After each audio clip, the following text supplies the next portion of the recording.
The Local Show, featuring conversations with business owners, employees, and local business leaders about their successes, challenges, and reasons for doing business. Right here in Central New York. The Local Show is locally produced by Zoey Advertising. Now your hosts, Tom and Steve. Back at it again. Here we are, Tom and Steve, the local show for your listening pleasure. The last bastion of good talk radio, they tell me. No comment. Yeah, other people tell me. No comment. No comment. All right, Steve. I do always hear continually, there's that guy, with a great voice, and then there's you. Right. So your voice isn't all that great because you're a little stuffy. But, yes, a lot stuffy today. I'll tell you what, those summer colds. But you got no gig this weekend, right? So you don't No. Okay, that's good. It's Father's Day fun. I'm going to still try to get out to that car show after this show and enjoy myself. And if you did have a gig, the music was so loud, your wife's eye would probably pop out with the surgery she had, right? Poor woman. Detached retinas are nothing to be messing around with, folks. That's terrible. It's just, and I've heard more and more people talk about that. It's like, I don't know why it's happening. Well, anyway, we've got somebody here who's new to the show and part of Onondaga Grown. His name is Jeremy Mapstone, the co-owner of Pastureland Dairy. How you doing there, Jeremy? Doing very well. Better than me, I bet. Sounds like, yeah. The bar's not real high. I guess so. Do the animals get sick at all? For sure. Yeah. Really? Do they catch a cold? They get sick. I can't imagine. I don't know that it looks the same as what right. or sounds the same, but they get sick and we have to deal with it just like we do as humans. Do they wear N95s to make them? They don't wear N95s, but we vaccinate to try to prevent stuff like that. Yeah. So how long have you been in the dairy business?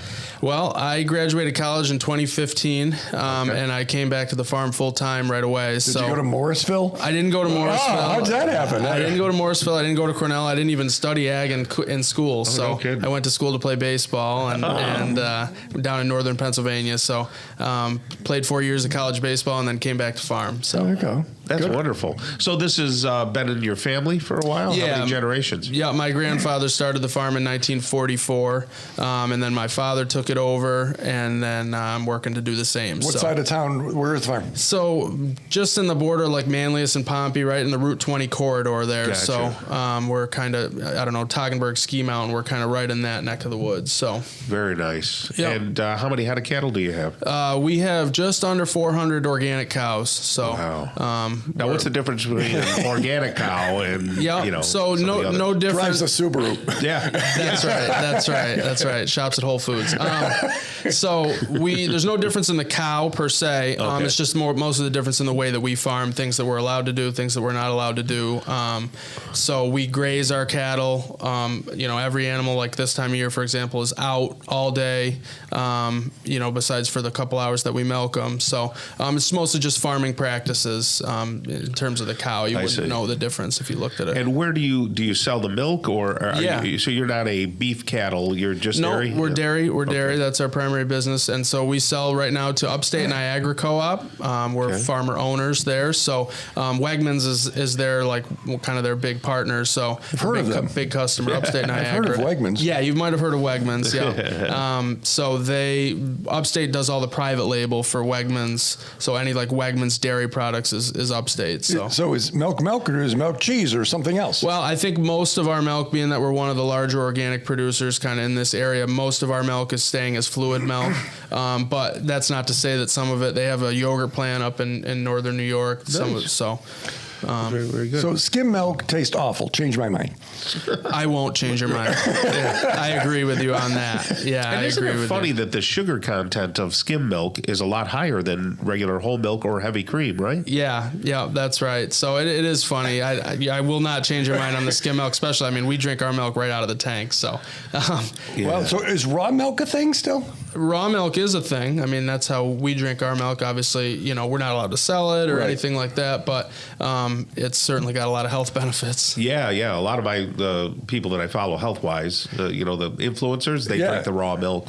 Yeah. Different states obviously have different regulations and things like that. But do you also have chickens, or is it just we cattle? do, but recreationally we sell. We raise a couple of beef cattle for our, kind of for our own friends and family. Sure. We have some chickens for eggs, but the primary, we make maple syrup and stuff as well, but our primary business is dairy. Right. Are things changing, or now that you're organic, or maybe you always were, is the industry going to change in the next 10 years, or is it stay the course kind of thing? Well, so we've been organic since 2007. So, fairly good number of years, and we've seen kind of ebbs and flows, the same as with the dairy industry as a whole. I don't know, the whole ag industry as a whole has been changing and probably will continue to change. But, we saw the last couple of years, we saw kind of the nut milk, dairy alternatives be a major threat to us. And I think with like the Beyond Beef and stuff like that too, and we're seeing, some of the trends we've been seeing recently, that stuff's kind of going away a little bit more. People are realizing, it's not good for you. It's not quite as good for you as we've got some of that marketed as. Some of that in the fridge. Nut milk. Yeah. And my wife uses that, and I'm and I go back to skim milk. It changed my mind. It's not. It's just not. It's not the same. And so what people are realizing actually is, and what people like, the company we produce for, Upstate, they're producing lactose-free milk. So a lot of the big things were those nut milks because people were struggling with dairy to digest it and stuff. Well, a lot of those people have now found, okay, if I just stick with my milk, that I like, but it's lactose-free, that, they don't need those almond milks and all those alternatives. They can stick with milk and just get a lactose-free version. Give us a little lesson on the different types of milk. So, start with heavy cream. How do you make heavy cream? Heavy cream, so for example, our milk is, we milk Jersey cows and crossbred cows. So our milk, the fat content might be a little bit higher, over 4% roughly. Anyway, if you let raw milk from the refrigerator settle on your counter, the top, couple inches is going to be cream. I gotcha. So if you or I went to do it, we'd skim the cream off, and then what's left is going to be some reduced version of, it might not be all the way to skim, but it's going to be 2%, 1%, the more cream you take off. That heavy cream there is what you use to make butter and other, dairy products there. Is heavy cream, does that have less lactose? I'm not 100% sure on that. It has more fat and calories. I know that. Yeah, I mean it's got. But it's good fat. It's the fat. Yeah, and fat is nothing to be afraid of. No. That's what sometimes we'll do a little on our own. We'll skim the cream off and we'll make butter. I've always wanted to ask this of a farmer. This is an important question. Okay. Who had the courage to first eat sour cream? It went bad and they ate it. Explain this to me. Another one. I'm not sure I can answer that. What is sour cream? Sour cream is going to be some type of a cultured dairy product. Cultured, okay. So much in the same way that yogurt is got it's milk and it's got enzymes added to it. Fermented and things like that. So sure. I've got friends that could answer these questions much better. But I produce it. Blue cheese. Blue cheese is a whole different. That's technically moldy. So that one for me is that's risky. I love it, but hey, that's another one. Whoever ate that first, more power to them.